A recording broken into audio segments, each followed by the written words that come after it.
नमस्कार आप सभी का आपके अपने YouTube चैनल संजीवनी बायोलॉजी क्लासेस में फिर से आपके सामने उपलब्ध हैं। एक नए टॉपिक को लेते हुए मैंने फिर से बताया, हम लोग सेल सीरीज चला रहे हैं। सेल का ये आई थिंक 4th या 5th वीडियो होगा। ये सेल वॉल, इस वीडियो में हम लोग सेल वॉल के बारे में बात करने वाले हैं। सेल वॉल इसलिए क्योंकि ये सेल का सबसे फर्स्ट, बाहर से अंदर की तरफ सबसे फर्स्ट लेयर होगा, जो कि आपको पौधों में, फंगस में, एल्गी में, बैक्टीरिया में देखने को मिलेगा। तो इसलिए हम लोग इस वीडियो में सेल वॉल के बारे में डिटेल में बात करेंगे। देखिए, ये वीडियोस आपके लिए बोर्ड एग्ज़ाम्स के लिए हो या फिर किसी भी कॉम्पिटिटिव एग्ज़ाम्स के लिए हो, इवन मेडिकल एंट्रेंस एग्ज़ाम्स के लिए भी काफ़ी बेनिफिशियल हो सकता है। आप इसको देखिए, आपको ज़रूर बेनिफिट मिलेगा। तो सेल वॉल की बात करें, सेल वॉल के स्ट्रक्चर की बात करें, तो सेल वॉल जो है वो 4 लेयर में डिवाइडेड होता है। मतलब सेल वॉल किसी एक लेयर को नहीं कह रहे हैं, सेल वॉल 4 लेयर में है, 4 लेयर में डिवाइडेड है, तो उन सबको एक साथ सेल वॉल कहते हैं। तो सबसे पहला जो लेयर होगा उसको बोलते हैं मिडिल लैमेला। सेकेंड लेयर जो होगा उसको कहते हैं प्राइमरी सेल वॉल। थर्ड जो होगा उसको सेकेंडरी, एंड फोर्थ होगा जो टर्शियरी। फर्स्ट नंबर में प्राइमरी नहीं होगा, फर्स्ट नंबर में मिडिल लैमेला होगा। मिडिल लैमेला क्या होता है, मैं आपको डायग्राम के थ्रू समझाने की कोशिश करता हूं। आप देखिए, जैसे मान लो कि ये एक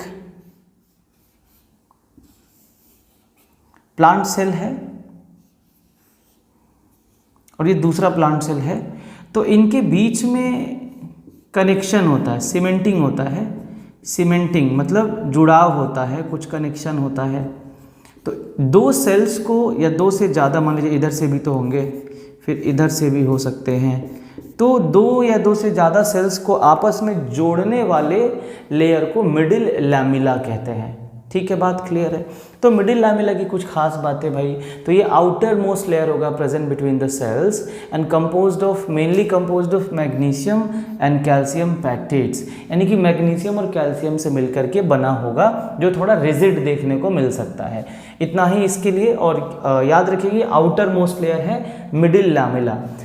सेकेंड लेयर जो होता है मिडिल लैमेला के बाद सेल वॉल का, वो होता है प्राइमरी सेल वॉल। प्राइमरी, अब प्राइमरी का मतलब सुनने को ही आ रहा है कि first layer of cell wall, लेकिन मिडिल लैमेला फर्स्ट लेयर है। लेकिन आप इसको जब ढंग से समझने की कोशिश करेंगे, ध्यान दीजिएगा,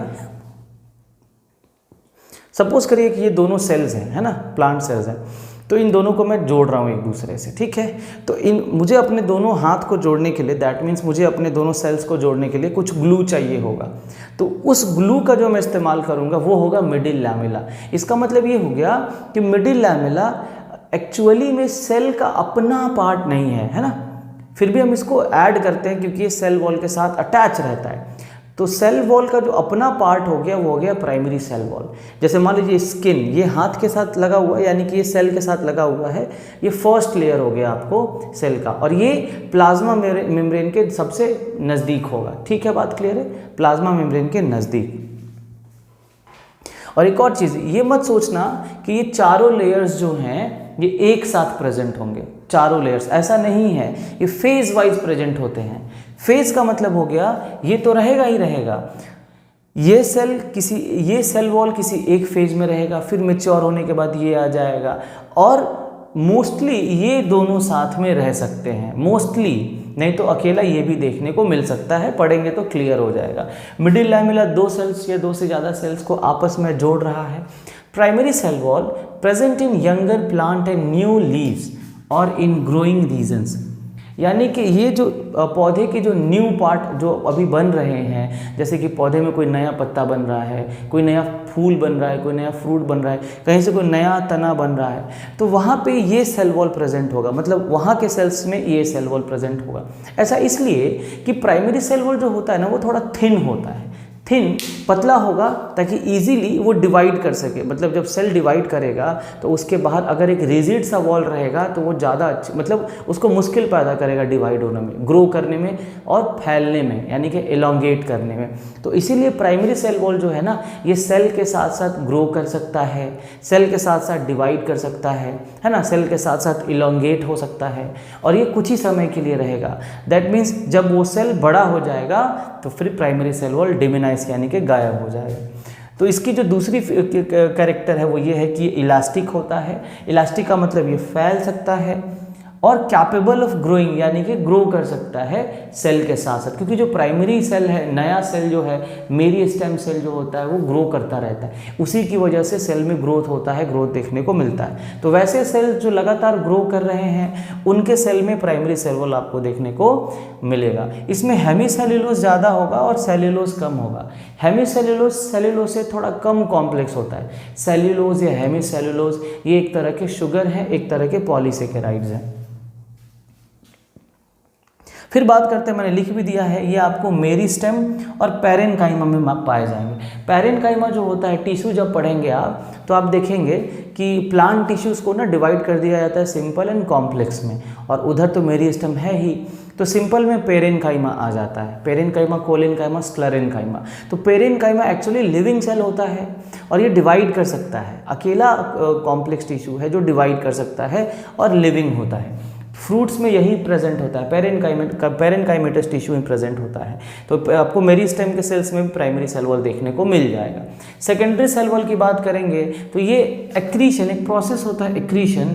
इसका मतलब होता है, ध्यान देंगे कि सेल के अंदर जो प्रोडक्ट्स हैं, सेल क्या बोलते हैं उसको, सेल वॉल के भीतर या फिर मिडिल लैमेला के अंदर जो प्रोडक्ट्स प्रेजेंट है प्राइमरी सेल के अंदर, तो साइटोप्लाज्म है, बहुत सारे ऑर्गेनेल्स हैं, तो वो क्या करते हैं ना, कई बार बहुत सारी चीज़ें बनाते रहते हैं और फिर वो उसको बाहर सिक्रीट करते हैं। तो ये जो लेयर होता है सेकेंडरी सेल वॉल, ये अंदर, बाहर से तो बनता ही है लेकिन अंदर से बहुत सारी चीज़ें, प्राइमरी सेल वॉल बहुत सारी चीज़ें सिक्रीट करता है, फिर ये बाहर जा कर के जमा हो जाता है। तो जमा होने के प्रोसेस को एक्रीशन बोलते हैं। तो ये एक्रीशन से बनता है, और जो सिक्रीशन है वो कौन कर रहा है, प्राइमरी वॉल, यानी कि प्राइमरी वॉल ही सेकेंडरी वॉल को बनाने में हेल्प कर रहा है। तो जब सेकेंडरी वॉल बन जाएगा, यानी कि जब वो सेल मैच्योर हो जाएगा, बड़ा हो जाएगा, तो प्राइमरी सेल वॉल अपने आप को गायब कर देगा, यानी धीरे धीरे खत्म हो जाएगा, और उसने तो एक और क्या बोलते हैं, बाउंड्री तो बना ही दिया है ना, और ये डिवाइड नहीं कर पाएगा। ध्यान दीजिएगा, ये हार्ड होता है, रिजिड होता है, नॉन इलास्टिक होता है, ये बड़ा नहीं हो सकता क्योंकि अब ज़रूरत ही नहीं है। वो सेल तो ऑलरेडी बड़ा हो चुका है, मैच्योर हो चुका है, परमानेंट हो जाएगा। ग्रोथ या इलास्टिसिटी देखने को नहीं मिलेगा, पहले ही बता दिया, क्योंकि वो ग्रोथ वगैरह सब हो चुका है पहले। इलास्टिसिटी यानी कि फैलेगा नहीं। Found in collenchyma and sclerenchyma. अभी मैंने आपको बताया कि सिंपल कॉम्प्लेक्स टिश्यू में पैरेन्काइमा, कोलेन्काइमा, स्क्लेरेन्काइमा आता है। तो पैरेन्काइमा मोस्टली लिविंग होता है, जो कि आपको सॉफ्ट टिश्यू में देखने को मिल जाएगा प्लांट्स में। कोलेन्काइमा और स्क्लेरेन्काइमा, इनका मेन काम प्लांट्स को रिजिड करना होता है, मैकेनिकल स्ट्रेंथ प्रोवाइड करना होता है, मतलब स्ट्रॉन्ग बनाना हो गया। स्क्लेरेन्काइमा तो बहुत हार्ड हो जाता है ना, जैसे कि जो भी लकड़ी वगैरह हम यूज़ कर रहे हैं वो मोस्टली स्क्लेरेन्काइमा होते हैं। कोलेन्काइमा का भी कुछ वही है, ये फ्लैक्सिबल स्ट्रेंथ प्रोवाइड करता है। फॉर एग्जांपल एक प्लांट है, ऐसे हिल रहा है, ऐसे हिल रहा है, तो ये हिल के टूट नहीं रहा है क्योंकि उसमें कोलेन्काइमा है। आप एक पत्ते को तोड़िएगा, वो जल्दी नहीं टूटेगा। तो पत्ते के नोड पे जो प्रेजेंट होता है ना, जो उसका स्टेम होता है पेडिकल, जिससे उस किसी भी स्टेम से जुड़ा रहता है, उसके उस पॉइंट पे कोलेन्काइमा रहता है, तो उसका हार्ड होना बहुत ज़रूरी है, तो वहाँ पे ये प्रेजेंट रहता है। कॉम्पोजिशन की बात करेंगे तो इसमें सेल्यूलोज ज़्यादा देखने को मिलेगा, जाइलेन और लिग्निन, ये तीनों इसको बहुत रिजिड बना देते हैं, है ना। ये कॉम्पोजिशन याद रखना पड़े। Then comes the tertiary wall. Tertiary का मतलब होता है बच्चों तीसरा लेयर, ठीक है ना। ये आपको ज़्यादातर सेकेंडरी वॉल पर देखने को मिलेगा। सेकेंडरी वॉल के बाद ये प्रेजेंट हो जाएगा, कौन सा, टर्शियरी वॉल, और ये मोस्टली सेल्यूलोजिक होता है, मतलब ज़्यादातर सेल्यूलोज का बना होता है। और देखो सेल्यूलोज का क्या है, नहीं बहुत ही हार्ड कॉम्प्लेक्स शुगर होता है। इसी को जो भी हर्बीवोर एनिमल्स होते हैं, शाकाहारी जानवर, गाय, भैंस, बकरी, ये जो पत्ते वगैरह खाते हैं, इनको इसी सेल्यूलोज से एनर्जी मिलती है, जिससे कि वो जिंदा रह पाते हैं। यानी कि सेल्यूलोज में भी काफ़ी एनर्जी स्टोर्ड है, क्योंकि वो भी तो एक शुगर है। अब हम बात करते हैं ऑल ओवर कंपोजिशन क्या हो सकता है सेल वॉल का। ये बहुत इंपॉर्टेंट है, ये मोस्ट इंपॉर्टेंट है नीट या फिर किसी एग्जाम पॉइंट ऑफ व्यू से। देखिए फ्रूट का जो सॉफ्टनिंग होता है, यानी कि जो फ्रूट का जो सॉफ्टनिंग होता है, फल आप देखेंगे फल ज़्यादातर सॉफ्ट होते हैं, तो वो सॉफ्टनिंग की वजह जो होती है वो जेलेटिनाइजेशन ऑफ पेक्टिक कंपाउंड्स। जेलेटिनाइजेशन का मतलब होता है जेल, जेली लाइक स्ट्रक्चर जो है, जेल के जैसा स्ट्रक्चर, वो कैसा होता है, जेल हमेशा थोड़ा सा कैसा होता है, सॉफ्ट होता है थोड़ा सा, है ना। तो इसकी वजह से जेलाटिन जो है स्टोर होने लगते हैं, इसकी वजह से सॉफ्ट हो जाता है प्लांट, और उसमें पेक्टिन होता है, that is also a kind of sugar, ठीक है। Then comes the bacterial cell wall. Bacteria के सेल वॉल में दो चीज़ें याद रखनी है, उसका जो मेन कंपोजिशन होता है वो NAG और NAM होता है।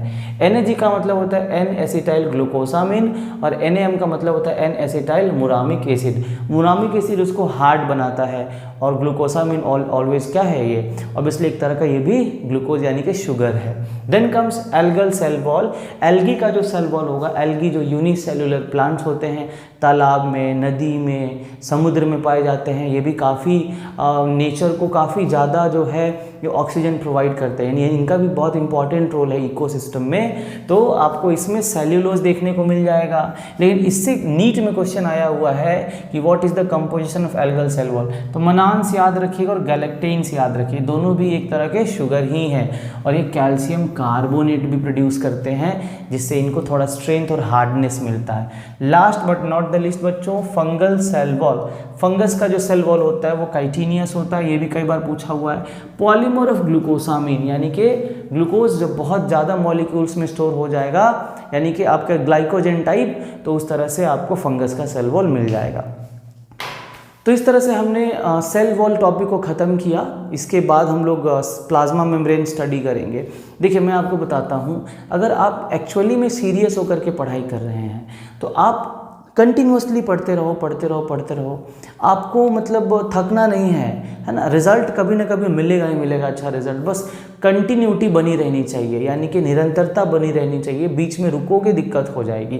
कई बार हम क्या होता है ना कि सफलता के काफ़ी करीब होते हैं और बीच में ही काम छोड़ देते हैं, जिसकी वजह से हमें हार का मुंह देखना पड़ता है। लेकिन कल ही मैंने आपको बताया था कि हार नाम की कोई चीज़ नहीं होती, या तो हम जीतते हैं या फिर सीखते हैं। तो बस आपको अगर अपने रिजल्ट से, किसी भी तरह के रिजल्ट से, किसी भी तरह के फल से आप संतुष्ट नहीं होते हैं तो घबराइए मत, आप आगे बढ़ते रहिए, काम करते रहिए, आपको एक न एक दिन सफलता जरूर मिलेगी, है ना। तो इसी के साथ आप सभी का बहुत बहुत धन्यवाद।